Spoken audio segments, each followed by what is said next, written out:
in Jonah chapter 1.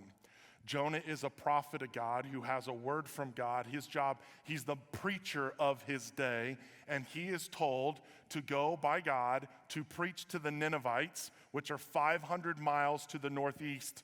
And Jonah decides to set sail on a ship 2,500 miles to the west. And we asked ourselves a really tough question. What do you do when God calls you to do something you don't want to do?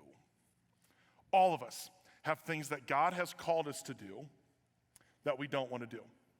Maybe it's asking for forgiveness. Maybe it's forgiving. Maybe it's loving your enemies. Maybe it's using your gifts, talents, and abilities for God and his kingdom instead of you and your castles. Maybe it's talking to a family member about Jesus. What you do when God calls you to do something you don't want to do reveals an awful lot about you. But it gets tougher than that. What you do when God calls you to do something you don't want to do reveals what you really believe about God.